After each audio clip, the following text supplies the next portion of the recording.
But be aware, there are going to be those along your journey that are going to give you empty words, and you could be deceived by them. So what does it mean by empty words? Words that will bear no fruit. Words that are just fluff. They're not reality. Okay? And so this is the thing that we must always be aware of and careful of, that we are not deceived by empty words. He says, let no one deceive you with these empty words, for because of these, the wrath of Elohim comes upon the sons of disobedience. So Yahweh is telling us, the Father's telling us through Paul here, if you've listened to the empty words, then you become subject to the wrath of Elohim, because you now become a son of disobedience. You know, people say, oh, I just have to love Messiah. Well, that's not wrong, but you have to know what it looks like. You know, I've done teachings for couples where I've used the metaphor of the 5 love languages, and I've always said the same thing to each couple. You, individually, must define for the other person what it looks like. In other words, if your number one language is quality time, well, that can mean something different to every one of you. But if it's my number one language, I need to communicate to you what you can do for me to feel like it's quality time. Or words of affirmation, or what are the other 5 languages? Right, there's 5 of them. We don't get to assume what it looks like for the other person, which is why Yahweh gave us, look, we're 47 parts into this, just trying to understand the thousands of verses that talk about how we can express love towards him and towards each other. Okay, you're sitting in a room, and I've told you there's a light switch. So you have the information to turn on the light, but you're still sitting in the dark. So you have a choice. Just because you have the information about how to get light in the room doesn't mean you'll do it. You might have to get up, walk over, and turn on the switch. In other words, you have to do something. And so you were once darkness. But now look what he says. You're going to walk as children of light. So your walk is the living it out, the walking it out. Walk out the light. What do we talk about expanding definitions, right? Yeshua is the truth. He's the light. He is life. He's the way. He's the Torah.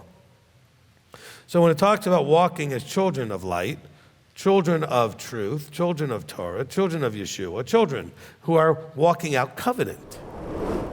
That is why he says, wake up, you who sleep, and arise from the dead, and Messiah shall shine on you.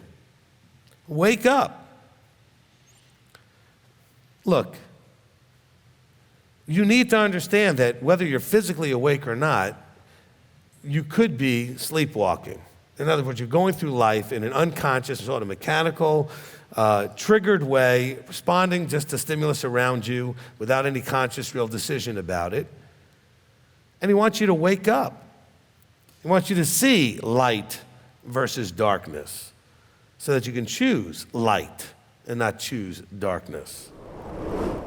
So he's saying that the law is not laid out for the righteous. In other words, if we were all righteous, we wouldn't need the law.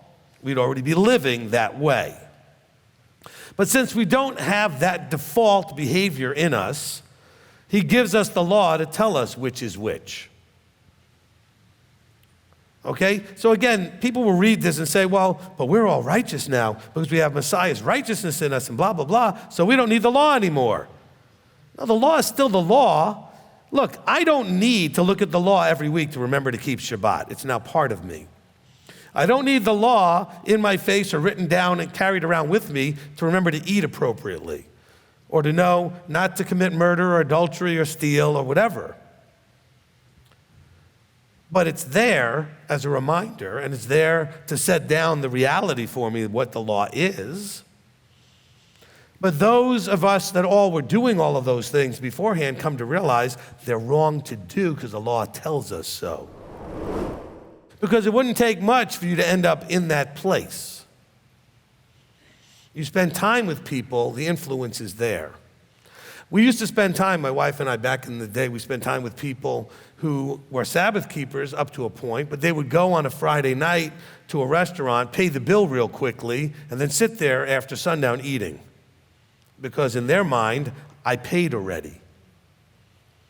Well, but everybody in the restaurant doesn't know that. They're all looking at you like you're going to pay at the end like everybody else, and the appearance of breaking Shabbat is very obvious. But I could see how I could get caught up into thinking, well, that works. After all, that's what everybody else was doing.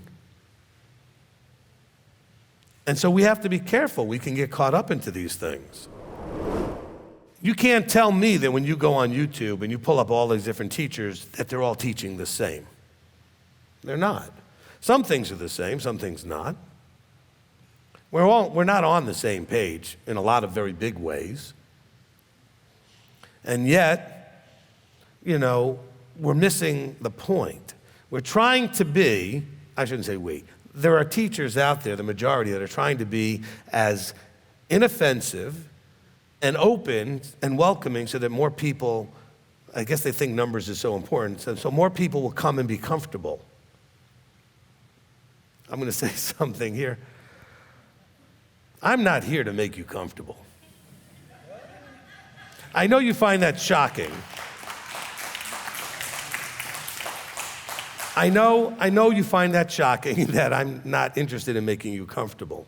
I don't want to make you uncomfortable either, but if you're comfortable in a place you shouldn't be, what I say will make you uncomfortable. He's saying, you have obtained a belief as precious as ours, that in walking this out, we get access to the kingdom. Remember, salvation has nothing to do with kingdom access. Salvation is simply deliverance from death. That potential is there because of what Yeshua did. Kingdom access comes from covenanting. If you don't understand that, go listen to the Are You Saved teaching. Salvation is not kingdom access. Although without it, you can't get in because you'd be dead. Salvation allows that you can be alive to have kingdom access. He says, for this reason, do your utmost to add to your belief. So I'm not saying belief in itself is a problem. People say, I'm a believer. Okay, fine. That's a starting point. You come to believe there's a God. You believe there's a son, there's a father and a son. You believe in all of these things. He says, well, take that belief and add to it. Add to your belief uprightness. Okay? So what's uprightness? It's a behavior. Uprightness is a behavior. You can't be upright and not do anything. You get to be called upright because of what you do. So your belief takes action. So add to your belief uprightness. For in this way, an entrance into the everlasting reign of our Messiah and Savior Yeshua, Messiah shall be richly supplied to you. Oh, wait a minute. He's talking to those who have obtained a belief as precious as ours. And he's saying, through this process, a way, an entrance will be supplied to you. In other words, you don't have it yet. He's given you a process that leads to entrance. You have to choose to follow the process and do it to your utmost and do it exactly.